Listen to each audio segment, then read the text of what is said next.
রাস্তাঘাট যখন অচল অবস্থা তৈরি হয় তখন প্রশাসনের টনক নড়ে। আমি দিনই দেখি যে রাস্তায় এরকম সুখপুরের বিভিন্ন রাস্তায় রাতের দিনে একাধিক গাড়ি ফেসে যায় এবং মানুষের দুর্ভোগের সৃষ্টি হয়। জন্য আমি সুখপুর উপজেলা প্রশাসনে যারা আছেন সংশ্লিষ্ট কর্তৃপক্ষ, বিশেষ করে আমাদের উপজেলা নির্বাহী অফিসার যিনি উপজেলা পরিষদ এবং আমাদের পৌরসভারও দায়িত্বে আছেন, ওনাকে আমি অনুরোধ করব যে এই জনদুর্ভোগ কমাতে এবং আসন্ন এসএসসি পরীক্ষার্থীদের দুর্ভোগ কমাতে যাতে দ্রুত বরাদ্দ দিয়ে এই রাস্তাগুলো মেরামত করা হয়।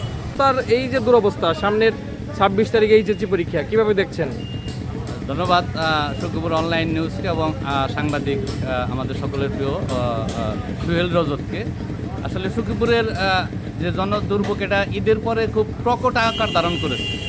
আমরা প্রতিদিনই দেখি যে রাস্তায় এরকম সুখপুরের বিভিন্ন রাস্তায় রাতের দিনে একাধিক গাড়ি ফেসে যায় এবং মানুষের দুর্ভোগের সৃষ্টি হয়। জন্য আমি সুখপুর উপজেলা প্রশাসনে যারা আছেন সংশ্লিষ্ট কর্তৃপক্ষ, বিশেষ করে আমাদের উপজেলা নির্বাহী অফিসার যিনি উপজেলা পরিষদ এবং আমাদের পৌরসভারও দায়িত্বে আছেন, ওনাকে আমি অনুরোধ করব যে এই জনদুর্ভোগ কমাতে এবং আসন্ন এসএসসি পরীক্ষার্থীদের দুর্ভোগ কমাতে যাতে দ্রুত বরাদ্দ দিয়ে এই রাস্তাগুলো মেরামত করা হয়।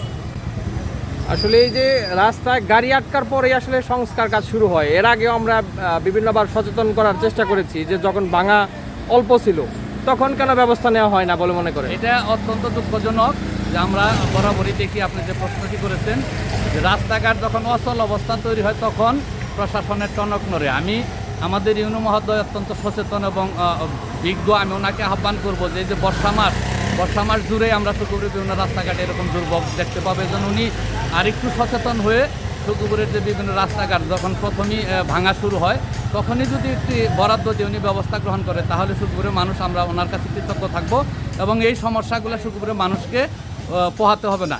এই রাস্তাটি আসলে ঢাকা সখীপুর সাগরদিঘি হয়ে গারোবাজার ভায়া রাস্তা, এখানে হাজার হাজার গাড়ি প্রতিদিন যায় এবং হাজার হাজার মানুষ এখানে যাতায়াত করে। এই জন্য এটা একটা বড় দুর্ভোগ এবং এই দুর্ভোগ লাঘবের জন্য ইউনো মহোদয় সদয় হবেন বলে আমি আশা করি। ধন্যবাদ আপনাকে। ধন্যবাদ।